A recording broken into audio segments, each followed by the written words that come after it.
की का ख्याल रखने वाला सिर्फ मैं हूँ। अरे ये बेवकूफ लड़के एक चालू लड़की के लिए लड़ रहे हैं। किताब में तुम लोग ऐसे ही बेवकूफी से मर गए थे।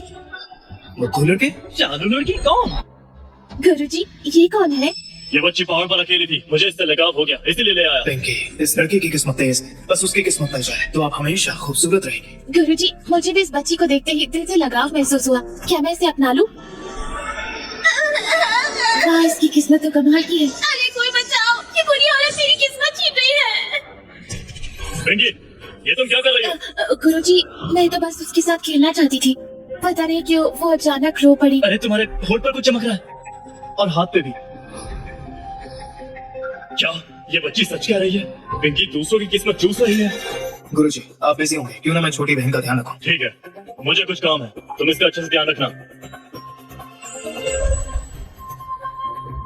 अरे वाह मैं उस पिंकी की जान से बच गई।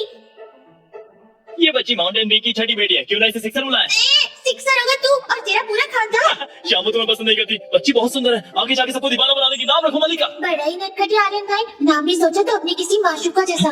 इसकी आंखों में ऐसी चमक है जैसे कोई तारा हो, तो तुम्हारा नाम होगा तारा। हाँ हाँ राज भाई काफी समझदार है। तारा सिक्सर और मालिका से तो काफी अच्छा है।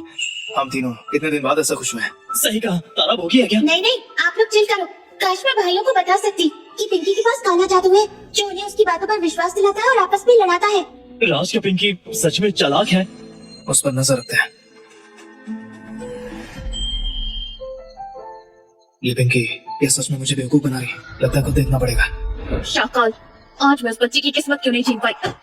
पिंकी मैं आपकी मदद करता हूँ लोगों को बहलाने में, लेकिन वो लड़की किस्मत की रानी है, उसके सामने तो सारी चालें एकदम बेकार है। नामुमकिन, तुमने तो कहा था कि ये चालें बड़े से बड़े सन्यासी को फंसा सकती है। सिवाय इस किस्मत की रानी में, लेकिन वो तो भोली और छोटी है। दिमाग लगाओ और उसका भरोसा जीतो, वो खुशी खुशी सब कुछ दे देगी। उसकी किस्मत हाथ आने के बाद दुनिया तुम्हारे कदमों में। ठीक है मेरे लिए एक छोटी बच्ची को पटाना बहुत आसान है।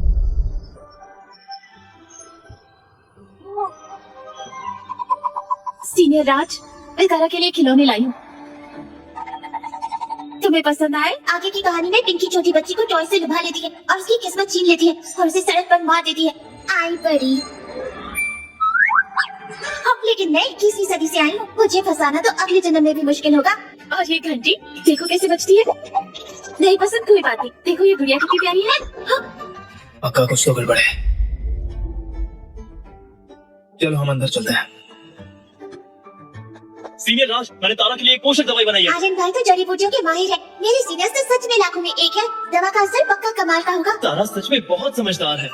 और तो और आर्यन भाई की रगों में दिव्य खून है, लेकिन आर्यन भाई जब एक जंगल में थे तब उनको वो वरदान मिला था और उस पिंकी ने असली फीनिक्स का खून छीन लिया और अपना बना लिया। फिर आर्यन भाई के चेहरे का तेज हमेशा के लिए चला गया। पिंकी कभी भी मेरे साथ ऐसा नहीं कर सकती। आर्य नहीं देखो, 1000 साल पुराना ये पौधा कितना सेहतमंद था, लेकिन पिंकी जो मुझे सूप देती थी उसकी एक बूंद से इसका ये हाल हो गया। और पिंकी तो खूबसूरत और दयालु है, वो अक्सर मेरी मदद करती है कमरा साफ करने में। वो मेरे लिए जड़ी बूटी भी ढूंढती है। पागल हो क्या? वो मदद नहीं कर रही, चुपके से जड़ी बूटी चुरा के काली दवा बना रही है। बुरी दवाई से नुकसान करेगी वो। इसलिए आजकल सारी जड़ी बूटियां जल्दी खत्म हो जाती हैं। और हाँ राज भैया ने उसको बुरा सूप पिलाया है, हालांकि थोड़ा सा था पर उसकी शक्ति कम हुई होगी। वो पक्का अपनी ताकत लौटाने के लिए काली दवा बनाने में लग गई होगी। सीनियर राज, मैं जड़ी बूटी चेक करके आता हूँ। रुको मैं भी आ रहा हूँ। सीनियर आर्यन तुम यहाँ क्या कर रही हो? मैं तो कमरा साफ कर रही थी, देखो सफाई करते करते लग भी गई। नहीं, इतनी आसानी से मान गया, सच में बेवकूफ है। मटके में देखो वो कुछ पका रही है। लाल सगुन भूतिया फूल और मेरा बाल, ये काली दवाई बनाने की चीजें हैं। तुमने अभी क्या किया? नहीं नहीं सीनियर आर्यन मेरी बात सुनो, ये मैंने नहीं बनाया, मुझे नहीं पता यहाँ कैसे आया। यहाँ पर किसी ने गलत जड़ी बूटियां डाल दी हैं। सभी शिष्य तुरंत मुझसे मिलने आओ। चलो, गुरुजी ने बुलाया है। आज मैंने सबको बताया ये बताने के लिए ये छोटी लड़की तारा मुझे पहाड़ पर मिली थी। वो समझदार है, इसीलिए मैंने फैसला लिया उसे अपनी अंतिम शिष्य बनाऊंगा। वो तुम सबकी जूनियर है। क्या? मैंने इसके लिए कितनी मेहनत की थी। अगर इस बच्ची ने मेरी जगह ले ली तो मैं अकेली स्त्री शिष्य नहीं बचूंगी। गुरुजी ये लड़की कौन है पता नहीं, और उसे इतनी आसानी से एंट्री मिल गई। मुझे डर है कहीं ये गलत फैसला ना हो। इसकी बातें तो बड़ी मीठी है, लेकिन असल में ये जल्दी है कि अभी अकेली लड़की नहीं रहेगी। हाँ, पिंकी, गुरुजी को शिष्य लेने से तुम कौन होती हो मना करने वाली? मना किया? सीनियर आर्यन आप ऐसे कैसे कह सकते हैं? अरे इसमें रोने की क्या बात है? बस करो, मैं तारा को अपना शिष्य बनाता हूँ, यही फाइनल है। मेरी मौत का अंजाम सुनने के बाद अब पिंकी की असलियत सामने आ रही है। पहले थोड़ा भी रोती थी तो ये सब मेरी बात मान लेते थे। आज क्या हो गया, पुरानी ट्रिक लगानी पड़ेगी। गुरुजी 5 साल पहले आपने मुझे अपनाया, तब से मैं बस मेहनत कर रही हूँ और आपके लिए कुछ करना चाहती हूँ। अगर मैं कुछ गलत बोल रही हूँ तो मुझे माफ कर दीजिए। अरे उठो पिंकी, ऐसा कुछ नहीं हुआ। फिर से वही ड्रामा। गुरुजी 5 साल पहले घायल हो गए थे। एक छोटी लड़की ने उनकी मदद की थी। उन्होंने उस लड़की को एक निशानी दी थी। फिर पिंकी वो निशानी लेकर मंदिर के दरवाजे पर आ गई। अब वो अक्सर अपनी बात मनवाने के लिए इस बात को उठाती है ताकि गुरुजी को शर्मिंदा कर सके और अपना मकसद पूरा कर सके। लेकिन 5 साल पहले जिस छोटी लड़की ने गुरुजी को बचाया था वो तो पिंकी थी ही नहीं। क्या आगे